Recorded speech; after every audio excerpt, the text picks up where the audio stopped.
Hello बच्चों, let's see this question. The question says that which of the following are the factors for plant growth?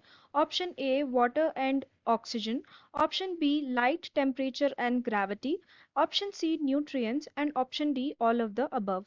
तो इस question में हमसे ये बोला है कि इन चारों ऑप्शंस में से कौन से ऑप्शंस ऐसे हैं जो प्ले करते हैं as an important factor for plant growth. ठीक है, तो इस क्वेश्चन में जो की कंसेप्ट है that is regarding factors affecting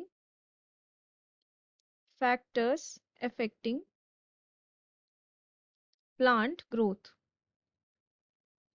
Okay,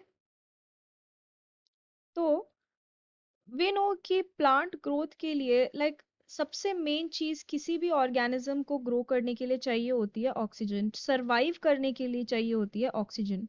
and उसके बाद आता है वाटर। इस ऑक्सीजन एंड वाटर के बिना कोई भी दूसरे प्रोसेसेस, लिविंग प्रोसेसेस हो ही नहीं सकते। ऑक्सीजन तो एज वी नो कि it is required for respiration, and water various metabolic processes के लिए यूज किए जाता है। हमारे बॉडी के अंदर ह्यूमंस के भी बॉडी के अंदर 70% जो होता है वो वाटर ही होता है। एंड प्लांट्स के लिए या दूसरे ऑर्गेनिजम्स के लिए भी ये जो वाटर है ये उतना ही इम्पॉर्टेंट है जितना एक ह्यूमन के लिए है। ठीक है, बिकॉज हर चीज में, हर मेटाबॉलिज्म में, सेल के अंदर, हर चीजों के अंदर वाटर आता है। एंड ऑक्सीजन के बिना तो सर्वाइवल पॉसिबल ही नहीं है। ओके, सो ये दो चीज तो बहुत एसेंशियल है। इनके अलावा दूसरी चीजें, फॉर एग्जाम्पल लाइट। अब लाइट ऐसा एक चीज है जिसके थ्रू जो प्लांट्स होते हैं वो फोटोसिंथेसिस कर पाते हैं। अब फोटोसिंथेसिस के नाम में ही क्या है?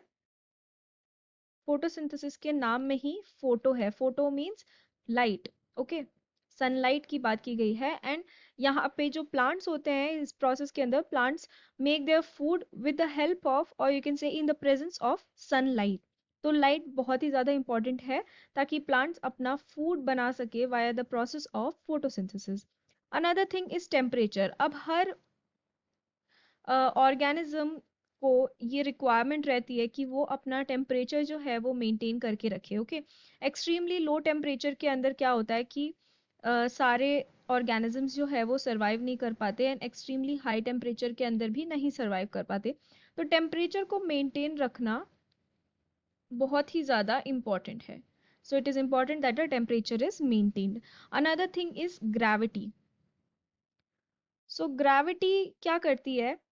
ये प्लांट्स के जितने भी वेरियस पार्ट्स हैं उनको रेगुलेट करवाने में, कहाँ कैसे ग्रो करना है वो रेगुलेट करवाती है। फॉर एग्जांपल रूट्स की अगर हम बात करें तो रूट्स का को ग्रेविटी नीचे की तरफ पुल करती है, and as a result roots जो है वो सॉइल के अंदर जाते हैं एंड वो अपना वहाँ पे काम करते हैं। तो ग्रेविटी ऐसे ही वेरियस प्लांट पार्ट्स को उनके फंक्शन तक पहुंचाने के लिए बहुत ही ज़्यादा इम्पॉर्टेंट है। Okay, other than that is obviously her animal को, हर प्लांट को, हर लिविंग ऑर्गेनिज्म को न्यूट्रिएंट्स की ज़रूरत पड़ती है ताकि उनको एनर्जी मिल सके, उनका बॉडी या इट कैन डेवलप, राइट। तो ग्रोथ के लिए, एनर्जी के लिए, इन सारी चीज़ों के लिए न्यूट्रिएंट्स आर वेरी इंपॉर्टेंट। तो अगर हम ऑप्शंस में देखें तो ये तीनों ही ऑप्शंस जो ऊपर वाले दिए हैं ए बी सी, तीनों ही इंपॉर्टेंट है। We can say that all of the above will be the correct answer for our question. So the correct answer is option D. I hope you have understood it well. Best of luck.